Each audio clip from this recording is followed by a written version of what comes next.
folks. I want to talk to you for just a couple minutes about some tag licks that you can put in after any verse or chorus, and it can be after a break or somebody singing.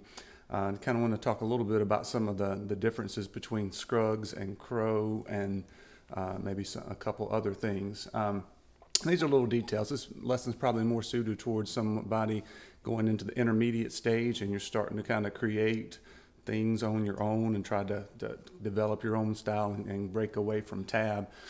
Or maybe just to get you out of a rut. That tag lick that I showed you at the beginning, at the end of the Molly and Tim Brooks, that one, it took me longer than I care to admit. It took me a couple years to actually figure out what was going on and get it in time, because it's syncopated, and I was getting it mixed up with another idea that J.D. Crowe, at least in my mind, he uses it a lot.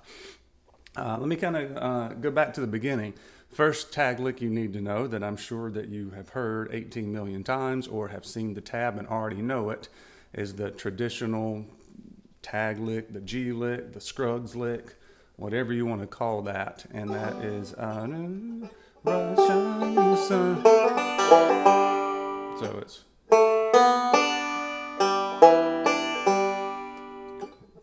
okay, so I don't think I want to show it too much in detail because you should already know that. We're kind of building on and showing you some other ideas, but okay, that's what you hear the most, I would say. Okay, and like at the end of a break, you kind of string that along with the second most used tag lick, or G lick. I already have another video about that one. A lot of people like, but it goes, and that'll get you ready for the next verse of the song. So what are some other options? That one I just showed you, it kind of keeps everything rolling as far as eighth notes goes, and then you start breaking away and start getting into the syncopation next. The next one I learned is the J.D. Crowe one, and I think I've already done another video on it somewhere along the way.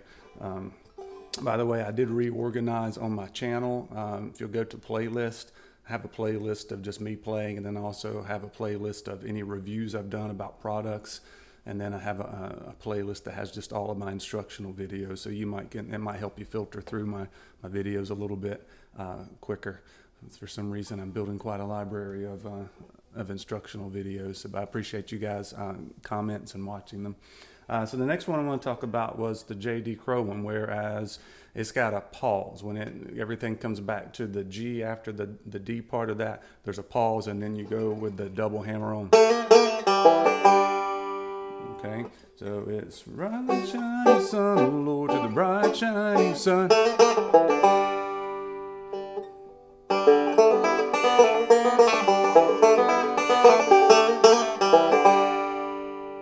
Okay, so it's got, let me play it a little, real slow.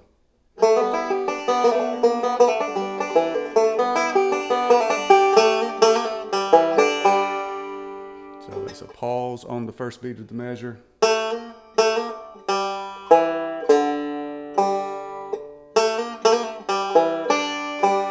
You can go either way. So it's double hammer on,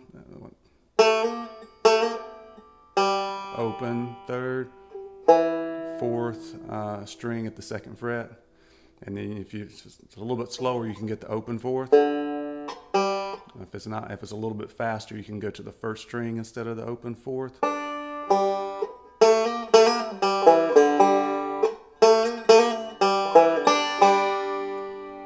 Okay, so that one's useful, and once again you start to get into the syncopation, and then you start having a struggle with the timing if you're first learning it. So it takes a little while to really nail down that.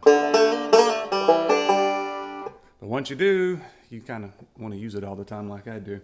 All right, and then let's see, what else can you use? Another one that both Earl and J.D. uses a lot is, let's see, bright shining sun, oh Lord, to the bright shining sun. So it's, you can either do a pinch at the first string at the 5th fret and the 5th string at the same time, and then you're doing a backward roll. So open first, open second.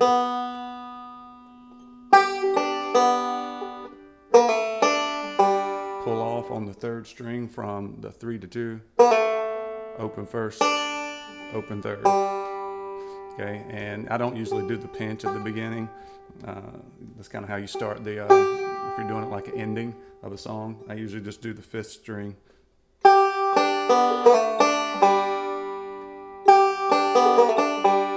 So the bright, say bright shining sun, oh Lord, to the bright shining sun.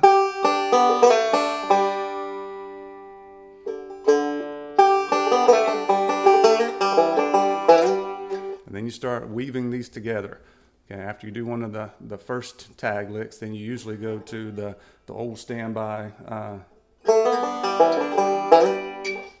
then that'll get you back into it with a slide on the 4th string.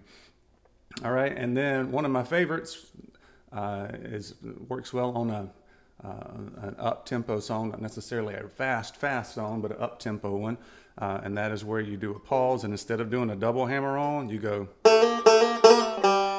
it 3 times. Okay, and that, like I said, it took me a long time to get this one in time. Let's try it. To the let's see.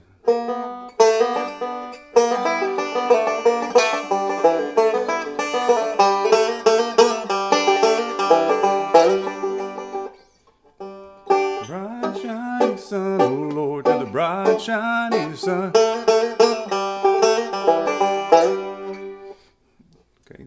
So you can play around with some of those. Trying to think what else that's kind of common, stringing all of that stuff together. The G noise or a bunch of G licks there, because a lot of times you got about 2 measures in between someone's break and then the beginning of a verse on a vocal tune. If it's an instrumental, you don't always have that. Usually there's maybe just 1 measure. Shucking the corn, I think there's only 1 measure before the next person gets their break. But on vocal tunes, depends on who you're playing with. A lot of times there's 2 measures to get ready. So then you get to kind of go crazy on some of that stuff.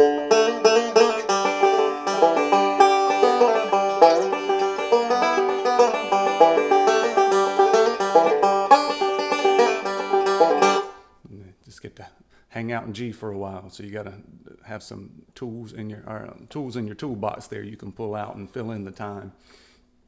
All right, so I think that's all for this lesson. Hey, I got 2 more weeks of work before I'm out for the summer. So I got a few more ideas rolling around in my head. So see you guys soon.